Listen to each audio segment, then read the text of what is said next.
open. We are rolling. Bye. So this shows next year, right? Yeah.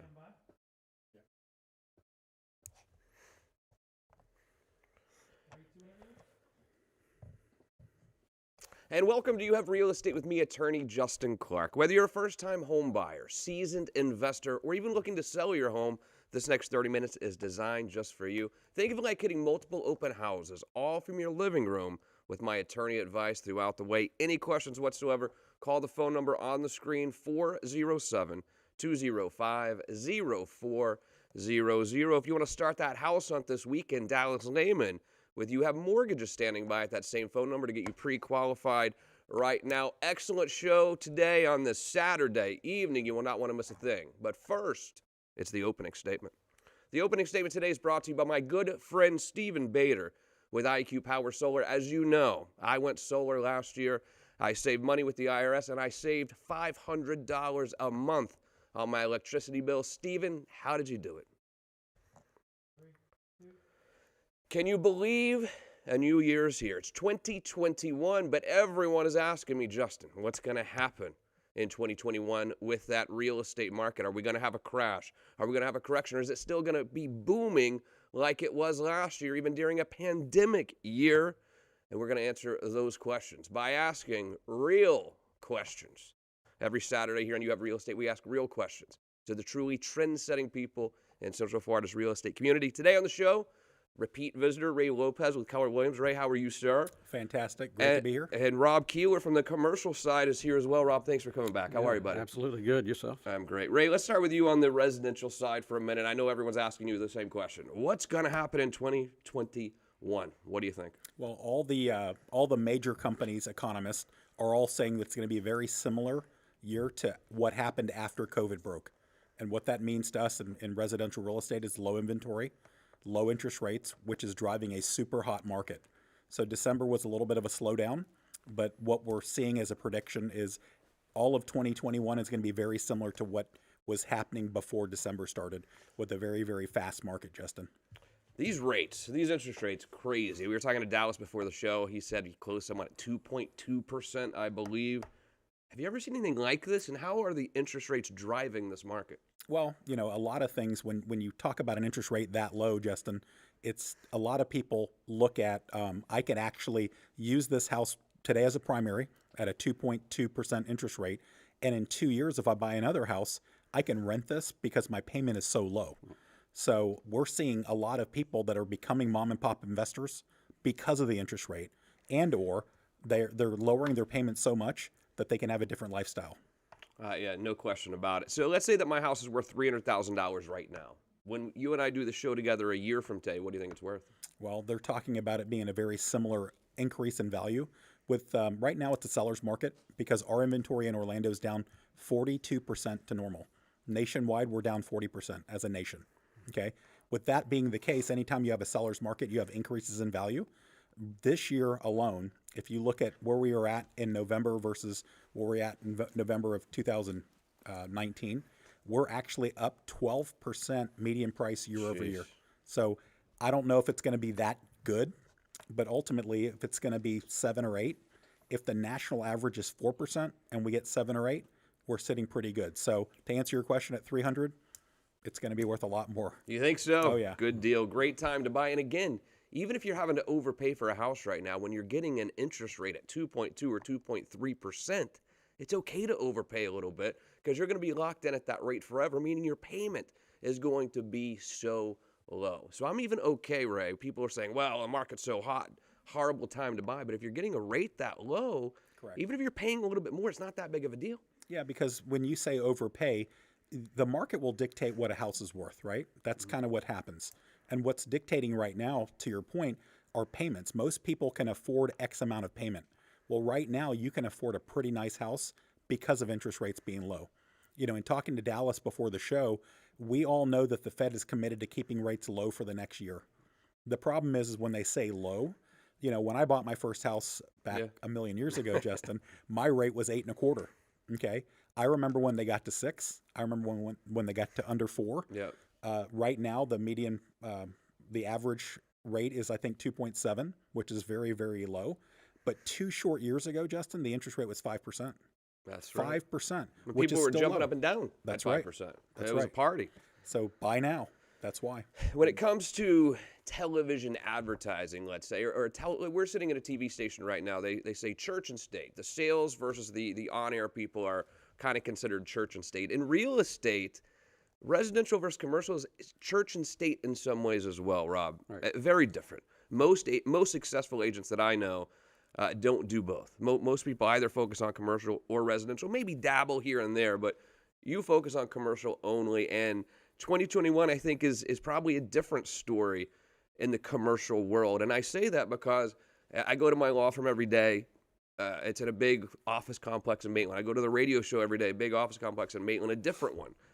There's still not any cars in these parking lots. Right. What is going on, Rob, in the commercial world right now? Well, with the with the COVID, the pandemic, and everything, you've got a lot of the tenant base, corporate mostly, that are want to do and stay with the at-home workforce, if you will, understandably so. But that is just essentially not good for the owners out there.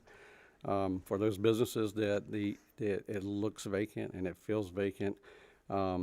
That's actually one of the points I wanted to bring up today. I mean, it sends a message to any other tenants that may be in the area, in the property. Obviously, COVID has had a huge impact on everything commercial to some extent. I would say retail was probably one of the more harder hit of that we hear about on the news all the time. Office certainly is following that.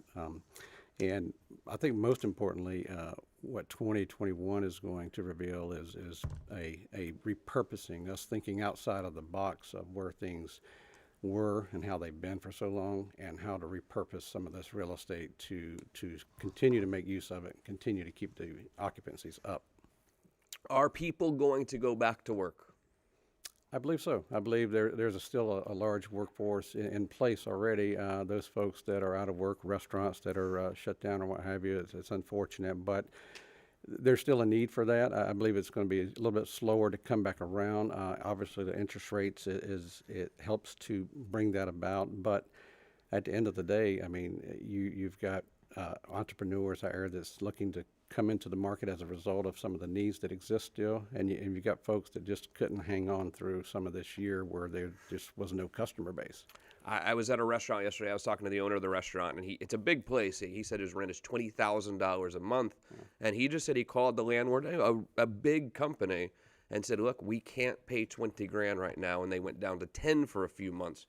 Is this happening often right now, you think, in the commercial world? It's happening more often than I think most even realize, and that's another point. We recently just started the YHC group under the umbrella of the One Roof Services, and with that, our total focus is commercial real estate, but we're also offering the property management side of that as well.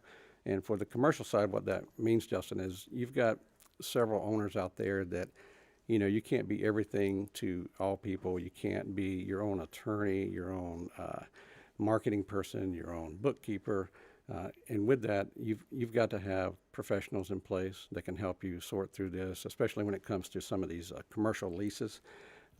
With that, these leases, as an example of the COVID, you've got some leases that are written with provisions where you get vacancy starting to come up, increase, your debt ratio starts to go down as a result of that, and you get into a situation where you could potentially be in default with your lender, and there may be clauses in your mortgage as pertains to that. There's also other caveats to some of these commercial leases where if a certain percentage of the tenant base leaves or vacates, an existing tenant could use that to trigger their own termination and illegally get out of the lease, which it's something I think that the commercial owners, buyers, sellers out there need to be aware of. There's a lot of moving parts to commercial real estate, and we're here to help in every way we can. Yeah, if you're a business owner and you are leasing right now and you have questions about that lease, or you are trying to renegotiate it, or it's time to renew your lease, I would call Rob. It doesn't cost you anything to have Rob work on that for you. And he's at 407-205-0400. Ray, let me get back to you a little bit more on the residential side.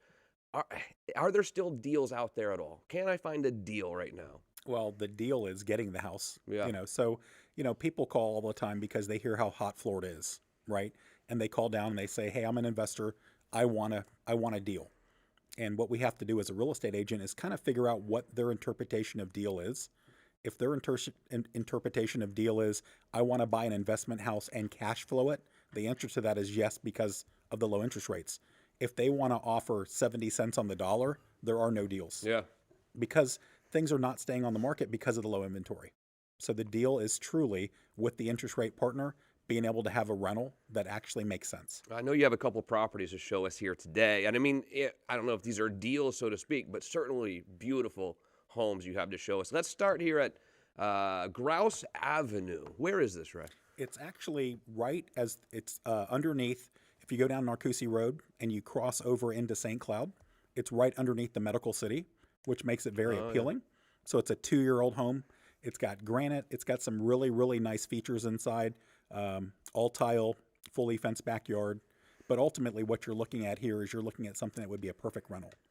So again, that's why, there's a big segment of investors, not international anymore, but more local, that are looking for these deals because they can make money every month. Is Florida different than the rest of the country when it comes to real estate? Well, the experts, and me included, they think so, because we have a lot of things going for us outside of just the weather, the no tax. We have a lot of people migrating here, because think about this with COVID, because Rob brought this up. If I could live in New York and get a New York salary and work from anywhere else in the world, and people love Florida in the Northeast, I could buy a house here for a quarter of the price, get the big salary, and still live in this weather. Right. So yeah, we're different. I think so too. I think the real estate market here, while hot, yes, and while the prices have gone up, yes, if you compare it to Connecticut or really compare it to most other states, much lower than other places. Yeah. So I think it's I'm very, very, very bullish on Florida right now, real estate. I have no doubt in my mind. If you would like to see this property, I'll connect you with Ray right now at 407-205-0400. What's the price point there on Grouse Avenue? $330,000. $330,000. I'm not great at math, but if you can get a 2.2 rate on that, you're looking at $1,500 type payment, which is just insane. If you were to rent that house, it's $2,500 probably. Yeah, 22 to $2,500. 22 to $2,500. Yet if you can purchase it and your payment's $1,500 or $1,600 PITI, I mean all in, you're paying $1,500 to $1,600 to own that property. All right, Twin Rivers. Where is this one? So it's in Oviedo. So what you get in Oviedo is you get the Seminole Schools. It's a very older, Twin Rivers is an older established neighborhood. As you notice in the picture, it's got the big tree, a very open floor plan, hardwood flooring, very nice kitchen, backsplash. So one of the things that when we have open houses there, and of course the house now just went under contract because it's a nice house in a great area. One of the things that you have to look at with something like this is, again, a great rental because of the schools and because of the location. How long is it taking right now to get houses from listed to offer? Well, what our market pulse says is it's only 48 days. Yeah. But that's everything included, including luxury. Luxury's not really moving quite as fast because it's luxury. But what I would say in the zip codes that we sell in, within 2 weeks. 2 weeks. Mm-hmm. Wow.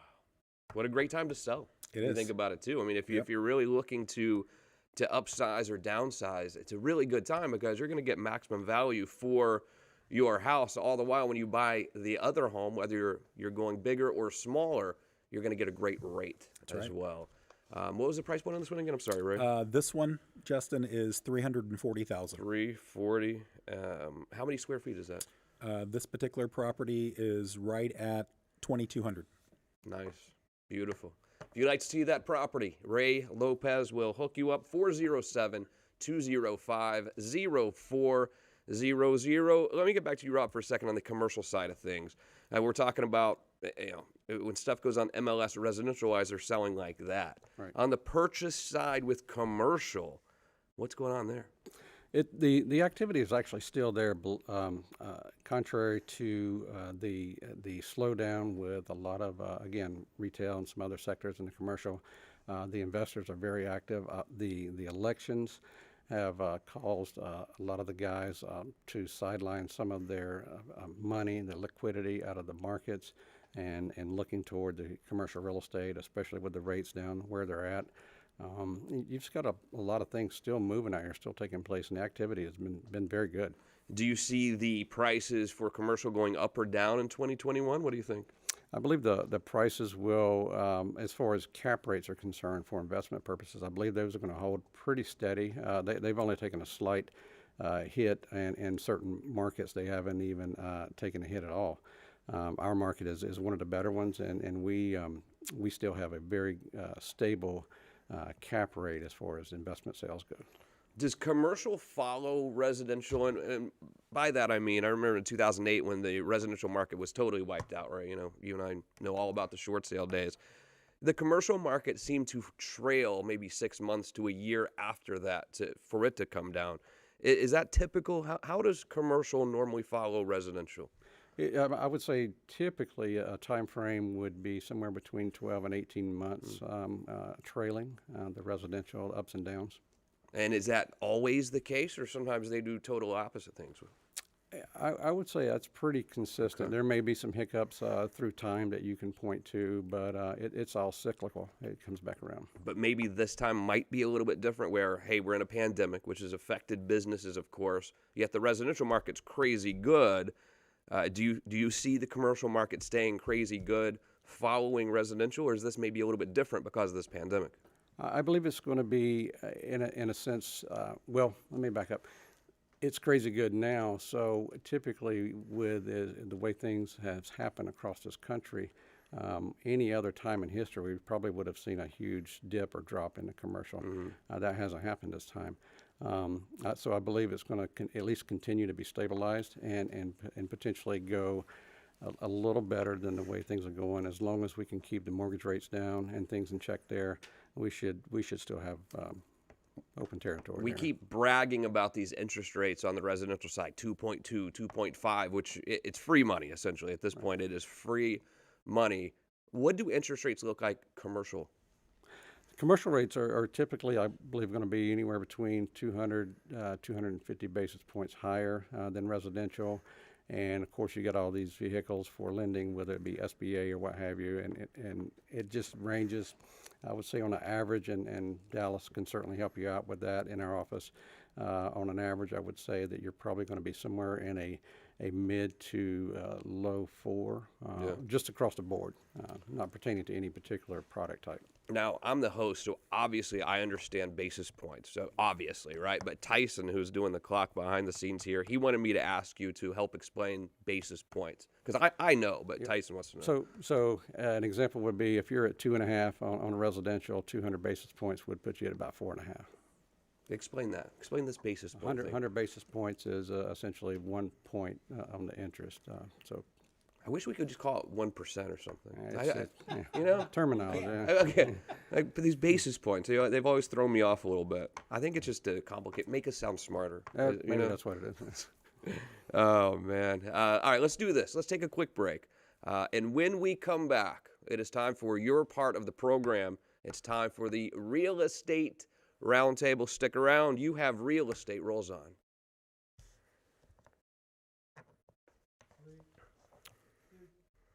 And welcome back to the show. Hope you're having a great Saturday evening. I have Ray Lopez here with Keller Williams, and I have Rob Keeler here to talk about commercial real estate. But now it is time for your portion of the program. It's time for the Real Estate Roundtable. Every Saturday, I answer your questions from throughout the week. All you have to do is go to our Facebook page. You have Real Estate. Ask me a question right there. We might just answer that question next week here on the TV program. Let's go to John in Castleberry. How do you see rates moving next year? What do you think, Ray? Well, from what Dallas and I were just talking about, the Fed is committed to keeping them low for at least the next year. We just don't know what low means. Okay, low means right now 2.7%. They could still go to 3.5 and still be low. We just know that they can't stay low forever. What do you think commercial-wise, Rob? I believe it's going to follow and trail that pretty tightly. So is it pretty much always that the commercial rates are going to be 200 basis points higher than the residential? Is that pretty typical? Well, no, I wouldn't say that. I mean, I think it would be a way things would trend. Again, that could come back and change, and various things affect that. An example would be with the election that has nothing to do with COVID. Could certainly change that, but since the COVID is the big topic of the day, you've obviously got a lot of lenders and liquidity out there that's been put on hold from the institutions just to kind of see where we go with this whole pandemic. Yeah. Sarah in Lake Mary says, I own a business. I'm having trouble paying my rent. Can I break my business lease due to the pandemic? Well, that's a good thing. I believe, good question rather. There's some, I think, instances where you can do that, and I alluded to an example earlier. It depends on how that lease is written and what those the language is in that. But that is one that you would want to bring the lease into our offices and sit down and go through that, or if worst case, go to a professional that can help with that. That is not something you want to try to interpret yourself and take a chance. I thought you were going to say call a lawyer. Oh yeah, well, you know. I thought you were going to dump that. I thought you were going to dump that question back on me. Thanks for not doing that. Paul in Orlando. Where is a place in the Orlando area where I can get a good bang for my buck? Well, what I would say is whenever I talk to clients and they say the best bang for the buck, you want it to be somewhere that the rents are strong. Okay. Unfortunately, right now with the entertainment parks kind of sidelines, I would say that nowhere near there is going to be very rentable currently. But in most neighborhoods, as long as the neighborhood is very strong, there are a lot of renters in Orlando because of what happened 10 years ago that still haven't recovered. Yeah. So we're a very rent-heavy community here in Orlando. So I help a lot of investors find renters. I'm not a property manager, but I help them find the renter and then they can manage it themselves. We never have anything that stays on the market over 2 weeks. Yeah. As long as it looks good, smells good, and is priced right, even as a rental. How is the rental market right now? Very strong. Strong for the landlord, so to speak. Correct. I mean, rental rates are pretty high. They are still going. I mean, isn't it pretty much, I say this all the time, isn't it pretty accurate that for no matter what house you look at, where the rates are now, that you're going to pay less for a mortgage than for rent? I mean, it's pretty much across the board, isn't it? Depending on your credit profile. Yeah. Right? So whenever I help investors get started, I let them know we need good credit and we need some money to put down. I mean, that's just the base to be an investor, whether it's commercial or whether it's residential, that credit profile that's going to give you that 2.2% interest rate is key. So if you don't have it, partner up with somebody. David in Orlando says, how many houses should I look at prior to making an offer? I would look at however many suits your needs. So if it's one and done, I just helped somebody do a one and done last week, and it was because they wanted new construction in a certain community. What I would say is it's up to the realtor. So what I would focus on is a needs analysis for this particular client, because we don't really want to look at a lot of houses because they're not staying on the market. We need to look at the right houses. So a handful, maybe 5, would be ideal. I think that's right. But again, if you fall in love with something right away, it doesn't mean it's the wrong house for you. Right. Just because it's the first one you saw, maybe you have a great agent who knew exactly what you were looking for. So again, I agree with Ray totally. If you find something that you're in love with, nothing says you have to see 3. It's not house hunters, guys. I mean, you don't just see 3 houses and that's it and talk about having my coffee on the patio or whatever. I can't understand why people say my coffee anyway. It annoys me. Why is it your coffee? I can see myself on the patio having my coffee. What? Why? You don't say I'm going to go sit and have my wine, but it's something about coffee. We have ownership over it. House hunters taught me that, by the way. There you go. Excellent job today, guys. Rob Keeler, well done. Any commercial questions at all, you know how to reach him. The phone number is right there on the screen, 407-205-0400. If you're looking for that dream home or you want to think about selling your home, Ray Lopez is your guy with Keller Williams. It's the same phone number, 407-205-0400. Great to see you, brother. Thank you. Happy holidays. Happy New Year. You're welcome back anytime. Fantastic. Right, most importantly, though, thank you for joining us here today. Happy New Year to you. If you're looking for a house, you want to sell your house, you need to get pre-approved. And Dallas Lehman is standing by right now at that same phone number, 407-205-0400. I'm attorney Justin Clark, and we'll see you next week for You Have Real Estate.